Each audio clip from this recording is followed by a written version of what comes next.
সবাইকে আসসালামু আলাইকুম ওয়া রাহমাতুল্লাহ। আমরা আজকে চলে আসলাম আলতাফ মাস্টার ঘাট। এটা হচ্ছে লক্ষ্মীপুর রায়পুর থেকে পশ্চিমে। চলুন দেখা যাক আলতাফ মাস্টার ঘাট কী কী আছে, শেয়ার করব আপনাদের সাথে। প্রথমেই আমরা চলে আসলাম আলতাফ মাস্টার ঘাটে। মোটরসাইকেল রাখলাম, টিকিট 20 টাকা। সেখান থেকে বাইর হয়ে ঘুরতেছি। এখানে অনেকগুলো কসমেটিক দোকান আছে এবং শিশুদের জন্য খেলার আলাদা ব্যবস্থা আছে।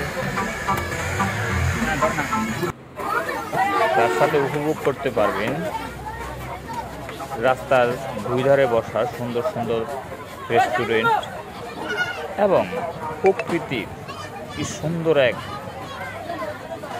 রূপ। দেখেন কাঁঠাল গাছগুলো কত সুন্দর।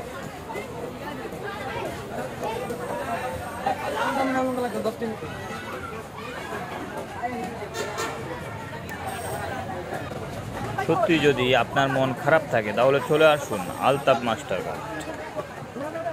বন্ধুরা, আমরা এখন একটা রেস্টুরেন্টে যাব। দেখা যাক এখানে রেস্টুরেন্টগুলো ভাসমান রেস্টুরেন্ট নদীর উপরে, যা কাঠ এবং গাছের সাহায্যে করা হয়েছে।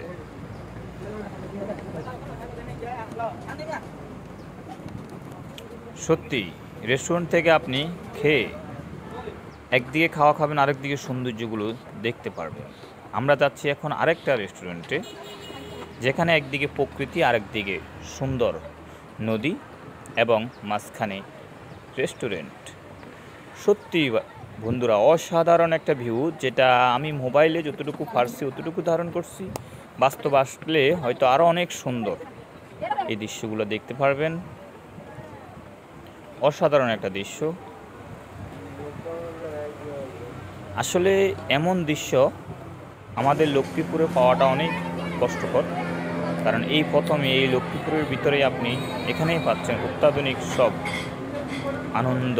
নদীর উপর বসে বসে খেতে পারবেন, ঘুরতে পারবেন। সত্যি অসাধারণ। এবার আমাদের এখানে ঘোরার পালা শেষ। এবার আমরা যাব বোটে। আমরা স্পিড বোটে বা যে কোনো একটা বোটে উঠবো। দেখি টিকিট কত টাকা করে নেয়। টিকিট নিয়েছে 50 টাকা করে। 20 মিনিট ঘোরাবে আমাদেরকে।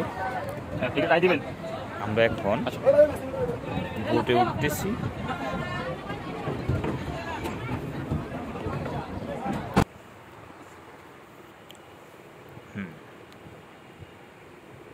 প্রকৃতির দৃশ্যগুলো সত্যি অসাধারণ। দেখেন একটা পাখি নদীর মাঝখানে বসে আছে।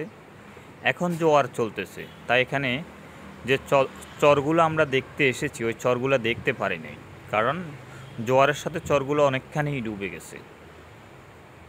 দেখেন একটা পাখি আমাদের বোট যখন সামনে যাচ্ছে তখন দুই দিক থেকে মাছ লাফাচ্ছে আর পাখিটা দৌড়ে দৌড়ে শিকার করে খাচ্ছে। এমন দৃশ্য দেখতে হলে আপনাকে আসতে হবে অবশ্যই আলতাফ মাস্টার ঘাট, রায়পুর, লক্ষ্মীপুর। রায়পুর এসে কাউকে জিজ্ঞাসা করলেই হয়ে যাবে যে আমি আলতাফ মাস্টার ঘাটে যাব, তাহলে আপনাকে দেখিয়ে দিবে আলতাফ মাস্টার ঘাট। আজকে এখান পর্যন্তই। সবাই ভালো থাকবেন, সুস্থ থাকবেন। অবশ্যই আমাদের জন্য দোয়া করবেন।